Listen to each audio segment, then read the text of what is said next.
আজকে আমরা আসছি গাজীপুর চৌরাস্তা চান্দনা ডাকঘরে আমাদের পরিবারের সব থেকে ছোট সদস্যকে টিকা দেওয়ার জন্য। তো এই টিকা দিতে এসে আমাদের সাথে যা যা হলো অবশ্যই শেষ পর্যন্ত দেখবেন। আসসালামু আলাইকুম, আপনারা সবাই কেমন আছেন? আশা করি সবাই ভালো আছেন। আমরা আলহামদুলিল্লাহ ভালো আছি। আমরা এখানে টিকা দিতে আসছি সকাল 9টা বাজে। তো 9টা বাজে টিকা দিতে এসে দেখি কি অনেক মানুষ, মানে অনেক সিরিয়াল ধরে আছে, ওরা না জানি আরো কত সকালবেলা চলে আসছে।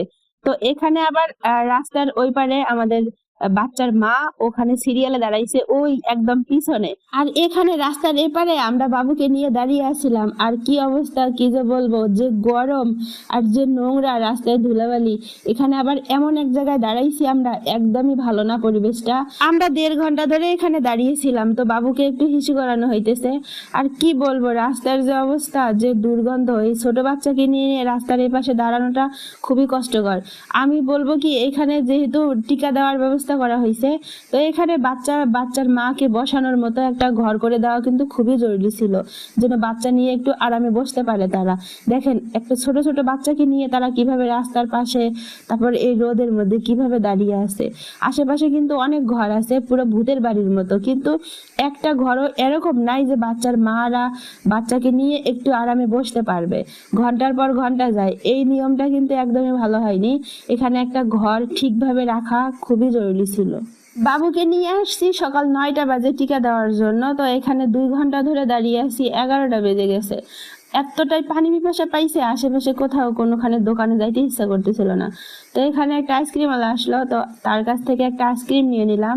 তো এখানে আবার রাস্তা পার হতে পারতেছি না। তো এখানে আবার ময়লার মধ্যে অনেকক্ষণ ধরে বাচ্চাটাকে নিয়ে রোদের মধ্যে দাঁড়িয়ে আছি। তো আমি আবার বাচ্চার নানিকে বললাম যে চলো ওই পারে যাই, দেখি কোনোখানে বসার মতো কোনো ঘর আছে কিনা, জায়গা আছে কিনা।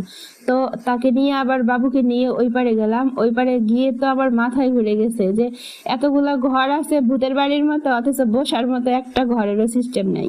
বাচ্চাগুলোকে নিয়ে এক একজন কিভাবে যে কষ্ট করে দাঁড়িয়ে আছে এই রোদের মধ্যে, এটা না দেখলে বুঝতেই পারবেন না। দেখেন, তারপরেও ওখানে ওই পারে গিয়ে দেখতেছি বসার মতো কোনো জায়গা নাই। পরে এখানে একটা লোক, এখানে ব্যানার বানানো হয় আর কি, রং দিয়ে লেখা হয়। তো এইখানে আমি বললাম যে এখানে ফ্যান চলতেছে, বাবুটাকে একটু ঠান্ডা করি। ভিতরে গিয়ে দেখি কি একজন মুরব্বী একটা বাবুকে নিয়ে দাঁড়িয়ে আছে। তো যাই হোক, কিছুক্ষণ ওখানে বসে থাকলাম। আমরা এই বাচ্চাটার পিছনে 3 জন আসছিলাম। একটু পরে দেখি কি বাচ্চার বাবা, মানে আমার ভাইও চলে আসছে। ভাবা যায় একটা বাচ্চার পিছনে আমরা 4 জন।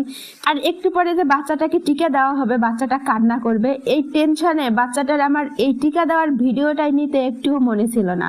তো ভিডিওটা শেষ পর্যন্ত